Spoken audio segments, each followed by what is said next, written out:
मित्राच्या बायकोसोबत शरीर संबंध 30 वर्षांची मैत्री. प्रत्येकानं हे व्हिडिओ नक्की बघा. मंगळवार दिनांक 12 ऑगस्ट 2025 रोजी मदनायकन हल्ली पोलिसांना बंगळुरूच्या वायव्य भागातील माचोहल्ली येथील डी ग्रुपच्या लेआउटमध्ये एका तरुणाचा मृतदेह रक्ताच्या थरात पडला असल्याची माहिती मिळाली. पोलिसांनी तातडीने घटनास्थळी धाव घेत मृतदेहाची पाहणी केली. त्या तरुणाच्या पोटावर, पाठीवर आणि हातावर धारदार शस्त्राने वार केल्याचे दिसत होते. प्रथमदर्शनी पोलिसांनी पंचनामा करताना त्या तरुणाची ओळख पटवण्याचा प्रयत्न केला. त्या तरुणाच्या पॅन्टच्या खिशातील कागदपत्रावरून तो तरुण मगदी येथील विजयकुमार असल्याचे तपासात पुढे आले. मदनायकन हल्ली पोलिसांनी पंचनामा करून या घटनेचा तपास सुरू केला आणि या प्रकरणामागील धक्कादायक माहिती उघड झाली. ही घटना सविस्तर पुढे पाहण्याअगोदर जर तुम्ही या चॅनेलवर जर नवीन असाल तर प्लीज आपल्या या मराठी चॅनेलला नक्की सबस्क्राईब करा. बंगळुरूच्या वायव्य भागातील मगदी येथील विजयकुमार आणि धनंजय हे दोघेही बालपणीचे मित्र. दोघेही एकत्र वाढलेले होते, एकत्र अभ्यास केलेला होता. दोघांनीही ऑटो रिक्षा चालवून उदरनिर्वाह सुरू केला होता.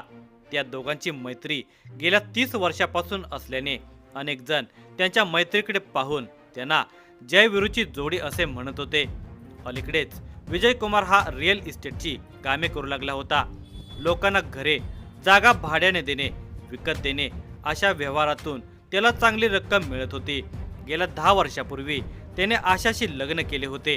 त्या दोघांचा संसार सुखाचा आणि सुरळीत चालू होता. दोघांना 2 मुले झाली होती.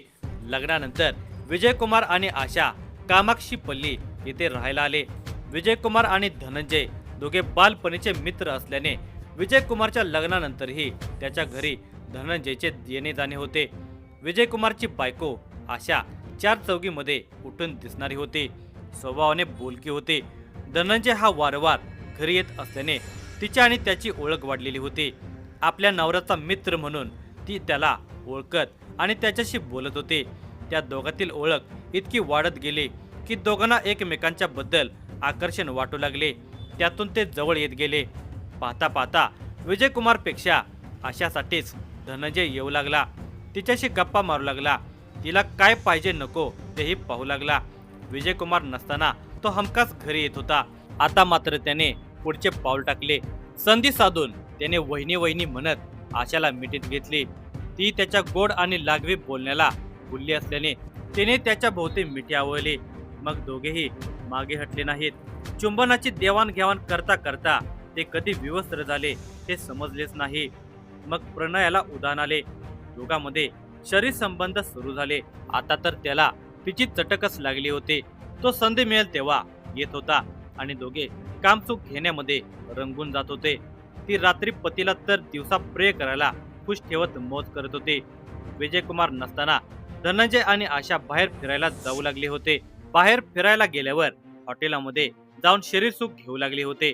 काम क्रीडा करत असताना त्या दोघांनीही काम वासनेच्या भरात नको ते फोटोशूट केले होते. ते आशा आणि धनंजयच्या मोबाईलमध्ये होते. त्यांना वासनेच्या नादात ती मजा वाटत होती, पण त्याचे परिणाम काय होणार याची मात्र त्यांना जाणीव नव्हती. धनंजय हा वारंवार आशाच्या घरी येऊ लागल्याने त्या दोघांच्या संबंधाची चर्चा होऊ लागली. ही चर्चा विजयकुमारच्या कानावर आल्यावर त्याने बायको आशाला जाब विचारला. त्यावेळी तिने नवऱ्याची समजूत काढून, तुम्ही लोकांच्या बोलण्यावर विश्वास ठेवता परंतु स्वतःच्या बालपणीच्या मित्रावर आणि आपल्या बायकोवर विश्वास ठेवत नाही असे बोलून त्याला गप्प बसवले. आपल्या नवऱ्याला आपल्या संबंधाची कल्पना आलेली आहे हे तिने ओळखलेले होते, परंतु तिला नवऱ्यापेक्षा नवऱ्याचा मित्र धनंजय जास्त जवळचा वाटत असल्याने ती त्याला सोडू इच्छित नव्हते. तिला त्याच्यासोबत संबंध ठेवायचेच असल्याने ती चोरून त्याला भेटत होते. 4-5 महिन्यापूर्वी विजयकुमार घरी नसताना धनंजय आलेला होता. मुलेही शाळेत गेली असल्याने आशा निवांतच होती. धनंजय घरी येताच आशा घराचा दरवाजा बंद करून त्याला आपल्या मिठीत घेऊन रासलीला करू लागली. दोघांना शरीर सुख काही नवीन नव्हते. रोमांस करताना दोघे काम भावनेने निर्वस्त झाले. ते शरीर सुख घेत चर्मसुखापर्यंत आले असताना दारावर टकटक झाली. दोघेही भानावर आले. काही गडबडीने आशाने दरवाजा उघडला. दारात तिचा नवरा विजयकुमार होता. त्याला शंका आल्याने तो तडक बेडरूम मध्ये आला. बेडरूम मध्ये त्याचा मित्र धनंजय दिसला. त्याला आपल्या बेडरूम मध्ये बघून विजय कुमारचे टाळके सटकले. त्याला आधीच त्या दोघांच्या संबंधाची शंका होती. आता तर त्या दोघांना त्याने रंगेहात पकडल्याने तो भडकलेला होता. धनंजयला त्याने घरातून हाकलून लावले तर बायको आशाला मारहाण केली. आपली बदनामी होईल या भीतीने त्याने तेव्हा संयमाने घेतले, पण त्याच्या मनातील राग मात्र शांत झालेला नव्हता. यावेळी तेवढ्यापुरते ते प्रकरण शांत झाले. मित्रानेच विश्वासघात केल्याने विजय कुमार मात्र खचलेला होता. त्याला गेल्या 30 वर्षापासूनची मैत्री टिकवायची होती म्हणून तो दीड महिन्यापूर्वी कामाक्षीपल्ली येथून माचोहल्ली येथे भाड्याने राहायला आला. कामाक्षीपल्ली येथे राहताना आशाला धनंजयची खूप आठवण येऊ लागली. ती त्याला फोन करून बोलावून घेत होते. दोघांनाही एकमेकांच्या शरीर सुखाची चटक लागली असल्याने दोघे वेगळे राहू शकत नव्हते. कामाक्षीपल्ली येथेही धनंजय हा आशाला विजय कुमारच्या माघारी भेटायला जात होता. तेथे त्याचा इश्काचा खेळ सुरू असायचा. ही गोष्ट विजय कुमार याच्यापासून फार काळ लपून राहिली नाही. त्यातच विजय कुमारला मित्र धनंजय आणि बायको आशा या दोघांचे नको त्या अवस्थेतील फोटो आशाच्या मोबाईल मध्ये पाहायला मिळाले. त्याने या गोष्टीचा जाब बायको आशाला विचारला आणि बेदम मारहाण केली. आपल्या बायकोचे आणि मित्राचे ते संबंध फार पुढे गेल्याचे त्याला जाणवले होते. यातून काहीतरी मार्ग काढायचा म्हणून त्याने एकदा धनंजयची भेट घेतली. दोघे दारू प्यायला बसले होते. दारूच्या नशेमध्ये विजय कुमारने त्याला आपल्या बायकोशी असणारे संबंध तोडून टाक, आपण बालपणीचे मित्र आहोत, माझ्या संसारामध्ये विष घालवू नकोस असे बजावले. परंतु आशाच्या प्रेमामध्ये वेडा झालेल्या धनंजयने उलट त्यालाच तू आमच्या दोघांच्या संबंधामध्ये येऊ नकोस, ती तुझी बायको असेल परंतु माझी प्रेयसी आहे, तू तिला पाहिजे ते सुख देऊ शकत नाहीस म्हणून ती माझ्या बरोबर संबंध ठेवत आहे असे म्हणून विजय कुमारला दोषी धरले. आशा ऐकत नव्हती व धनंजयही ऐकायला तयार नव्हता. विजय कुमारच्या प्रयत्नाला यश आले नाही. तो विचारात पडला. काय करावे काय नको असे त्याला झालेले होते. त्यातच धनंजय आणि आशा यांनाही विजय कुमारची अडचण येत होती. आता आशाने विचार केला की आपल्या नवऱ्याला या मार्गातून बाजूला केले तर धनंजय बरोबर राहता येईल. तिने नवरा विजय कुमारचा कायमचा काटा काढ असे प्रियकर धनंजयला सांगितले. त्याला ती हवी असल्याने तो तयार झाला. त्यासाठी त्याने आणखी एका मित्राला तयार केले. त्याने आपल्या जिवलग मित्रालाच खल्लास करण्याचा प्लॅन आखला. सोमवार दिनांक 12 ऑगस्ट 2025 रोजी रात्री त्याने माचोहल्ली येथील डी ग्रुपच्या लेआउट मधील मोकळ्या जागेमध्ये विजय कुमारला दारू पिण्यास बोलावून घेतले. तेथे अगोदरच धनंजयचा मित्र होता. निर्जन ठिकाणी ते तिघे दारू पित असताना धनंजयने मुद्दामच मी आशाला सोडायला तयार आहे असे म्हणत त्याला बोलते केले. धनंजय आशाला सोडायला तयार असल्याचे बघून विजय कुमारने त्याला दारूच्या नशेत मिठी मारली.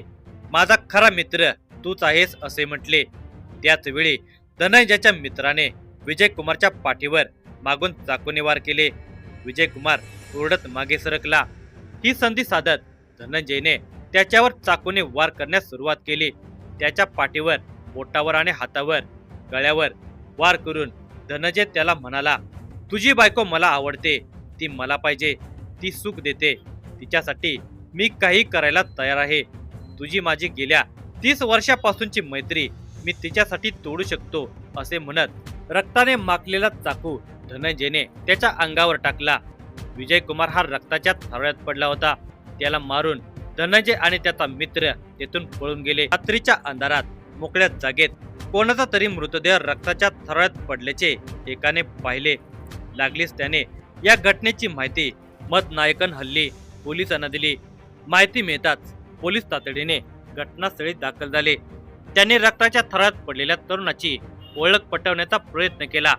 मयत तरुणाच्या खिशातील कागदपत्रावरून तो तरुण मगदी येथील विजय कुमार असून तो सध्या पत्नीसह माचोहल्ली येथे भाड्याने राहत असल्याची माहिती पोलिसांना मिळाली. पोलिसांनी या घटनेची माहिती विजय कुमारची बायको आशाला दिली. तिला त्यांनी घटनास्थळी बोलावून घेतले. तिने मयत तरुण आपला पती विजय कुमार असल्याचे सांगितले. आपले पती बाहेर जाऊन येतो असे सांगून घरातून बाहेर पडले होते असे पोलिसांना सांगितले. पोलिसांनी घटनास्थळाचा पंचनामा करून मृतदेह विच्छेदनासाठी सरकारी रुग्णालयात पाठवून दिला. पोलीस या घटनेचा तपास करत असताना त्यांनी विजय कुमारची पत्नी आशाला ताब्यात घेऊन तिच्याकडे या घटनेची चौकशी केली. तिच्या बोलण्यामध्ये पोलिसांना विसंगती आढळून येत होती.